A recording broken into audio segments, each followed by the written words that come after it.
337. 26 knots down the angle. 106 interval is a rhino at 5.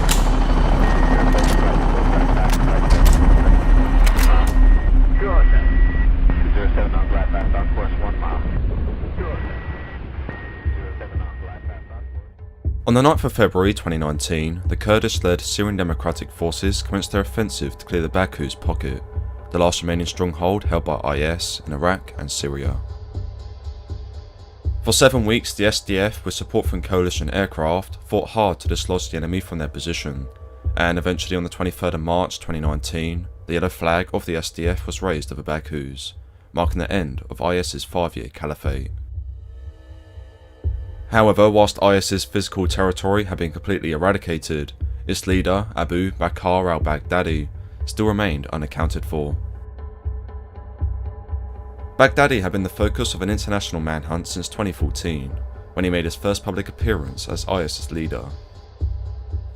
Since then, numerous leads on his whereabouts materialised, but each one seemed to go nowhere until 2018, when Turkish, US and Iraqi forces captured 5 members of Baghdadi's inner circle, who provided intelligence that led to them in the summer of 2019, highlighting the province of Idlib in northwestern Syria as a likely area Baghdadi was hiding in. At the same time, another breakthrough was achieved when Baghdadi's security advisor, responsible for locating and securing his safe houses, covertly established communication with the Syrian Democratic Forces. General Maslam Abdi, the commander of the SDF, revealed, "The informant's relatives were subjected to harsh treatment by ISIS, and he no longer believed in the future of the group. He wanted to take revenge on ISIS and on al-Baghdadi himself." After gaining the trust of the Kurds, the informant in July 2019 pinpointed a compound outside of the town of Barisha, located in the northwest of Syria, which Baghdadi had recently moved into. Additionally, he shared details on the layout of the building, tunnel networks that ran beneath it, the number of people who lived inside, and other security details regarding the building. Despite this level of detail, for several weeks the Americans were not convinced that the information was legitimate, and asked the informant to prove that Baghdadi was 100% staying in the compound. Consequently, the informant snuck a piece of clothing and a sample of blood out of the building, passed it on to the Kurds, who in turn gave it to the Americans, who made a positive DNA match linking them to Baghdadi. After this, the US placed the compound under aerial surveillance, and deployed CIA undercover agents onto the ground in Barisha, whilst the US Central Command, headed by General Kenneth Mackenzie, started preparing for a military operation. General Mackenzie later recalled, "As it became clear that we had gained fleeting and actionable intelligence on his hideout, we developed an execution level plan designed to capture or kill him, and started preparing a special operations team for the mission." Immediately, General Mackenzie and his staff faced several problems, the most notable of which included where the compound was located, which was in a region engulfed in fighting between Al-Qaeda-linked militants and Turkish-backed rebels on one side, and the Syrian military, supported by Russian forces, on the other. As such, it was necessary to ensure deconfliction mechanisms were put in place beforehand to reduce the risk of an international incident. This mainly involved notifying Russia and Turkey several hours before the operation that US aircraft would be operating in the area. Meanwhile, near the Kurdish city of Erbil in northern Iraq, a temporary compound designed to replicate the one at Barisha was created to allow the assault force to rehearse and plan for the forthcoming operation. In total, approximately 70 operators were to execute the mission, the vast majority of which were from the 75th Ranger Regiment, whose objective it was to establish a perimeter around the target, whilst the A Squadron and Delta Force were tasked with clearing the compound itself. Airlifting this force to Barisha would be the 160th Special Operations Aviation Regiment, who had assembled a fleet of 8 helicopters to carry out this role. This fleet was made up of CH-47 Chinook and MH-60 Black Hawk helicopters, with several of the Black Hawks being on the direct action penetrator variant, which essentially turns the aircraft into a helicopter gunship, enabling the crew to mount heavy weapons onto its sides, which for the mission were specifically fitted with 30mm automatic cannons. Providing support to this task force will be a number of assets, including an undisclosed number of F-15 fighter aircraft, most likely from the 335th Fighter Squadron operating out of Jordan, 2 MC-130J Commander II tanker aircraft, which were to provide mid-flight air refueling to their helicopters, several MQ-9 Reaper drones deployed from Kuwait, and 5 US Navy guided missile cruisers and destroyers which were to be on standby in the Persian Gulf. Training at Erbil for several weeks, the task force was put on the high state of readiness twice to conduct the operation, but both times they were stood down for reasons that are unknown, although the US military's withdrawal from northern Syria in early October possibly influenced these decisions. Then, sometime in mid-October, the Kurdish informant alerted the Americans to the fact that Baghdadi was preparing to move to a new safe house. This, coupled with ideal weather and lunar data, prompted US Central Command to speed up the preparations, and beginning on the 25th of October 2019, in General Mackenzie's words, with the approval of Defence Secretary Mark Esper and Chairman of the Joint Chiefs of Staff General Mark Milley, we extensively briefed the President on all aspects of the plan and the risks involved in its execution. Assessing all the available options, US President Donald Trump gave General Mackenzie, the operational commander, the green light to conduct the ground assault, which was given the codename of Operation Kayla Mueller by General Mark Milley, in tribute to the American aid worker who was held hostage by IS from 2013 and was known to have been personally held captive and tortured by Baghdadi himself before she was sadly killed in 2015. The next day at 2300 Syrian time on the 26th of October, Trump, accompanied by senior military and government officials, gathered in the White House Situation Room to watch the operation unfold. At the same time, 10,000 kilometers away, at an unknown staging base in either Iraq or Syria, the assault force, which had designated themselves Task Force 814 in reference to Kayla's birthday, loaded up onto the awaiting helicopters and took off for Berisha.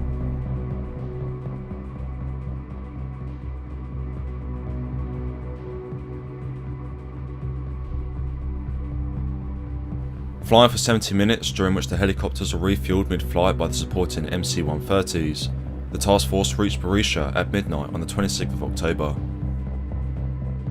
Upon arrival, the force, while still in the air, came on a small arms fire from 2 locations, which were quickly silenced by the Black Hawk helicopters. Meanwhile, in the village of Berisha, Syrian civilians came out of their homes to see what was happening.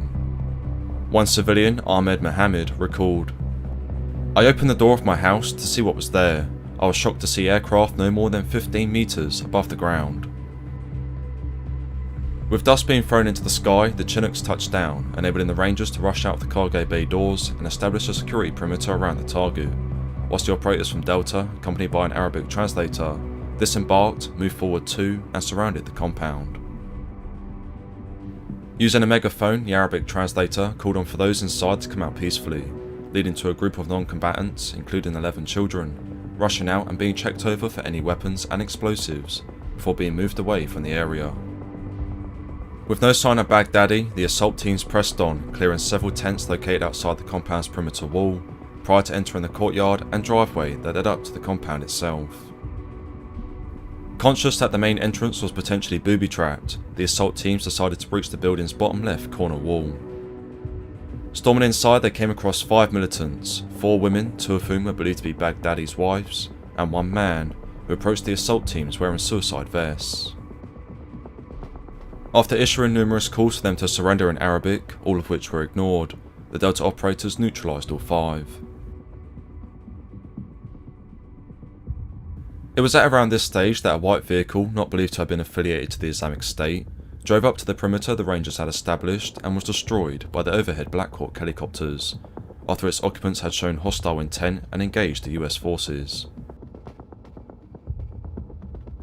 Meanwhile, back at the compound, the assault teams began clearing the rooms inside, where they found a further 2 men who immediately surrendered and were taken into custody, whilst other Delta operators got eyes on Baghdadi running into a tunnel carrying 2 children under the age of 12. It was here that Conan, a 5-year-old male Belgian Malinois dog and a veteran of approximately 50 Special Forces operations, was sent into the tunnel to chase after Baghdadi, whilst an explosive ordnance disposal robot was brought forward in reserve. Running down the tunnel, Baghdadi came to a dead end, and not wanting to be captured alive, he detonated his suicide vest, killing himself and the 2 children, collapsing the end of the tunnel, and lightly wounding Conan. Shortly after, with the tunnel deemed safe of explosives, several Delta operators went in, recovered Conan, and began the difficult task of finding Baghdadi's remains. And within 15 minutes, a positive DNA match had been made, confirming that it was the leader of the Islamic State. In the White House Situation Room, President Trump and the other officials heard the senior US commander on the ground radio in. 100% confidence, jackpot. We got him. 100% confidence, jackpot. Over.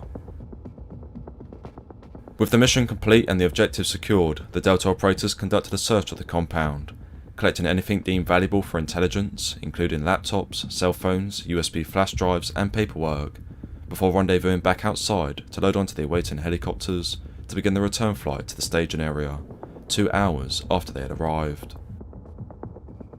Taken off just after 03:30 on the morning on the 27th of October 2019, Task Force 814 departed Berisha, with the supporting F-15s and the overhead MQ-9 Reaper drones, firing several cruise and guided missiles at the compound to prevent it from being used as a shrine.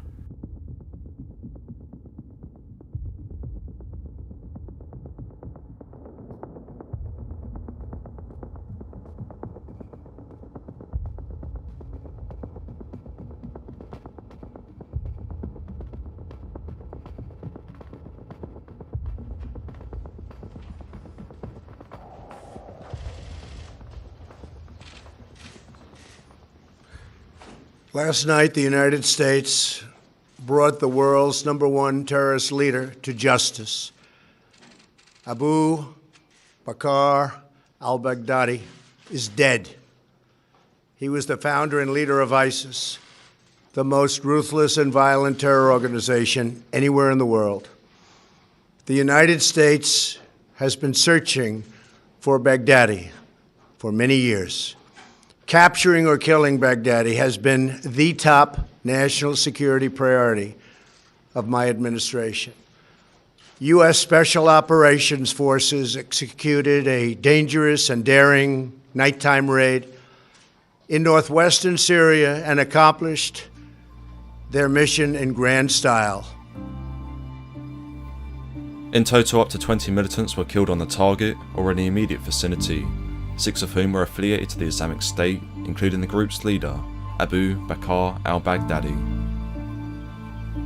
Whilst no US personnel were killed during the raid, 2 operators from Delta Force were lightly wounded, although the causes and extent of their injuries haven't been disclosed. Additionally, Conan, the dog, was the 3rd American casualty, suffering light wounds whilst in the tunnel.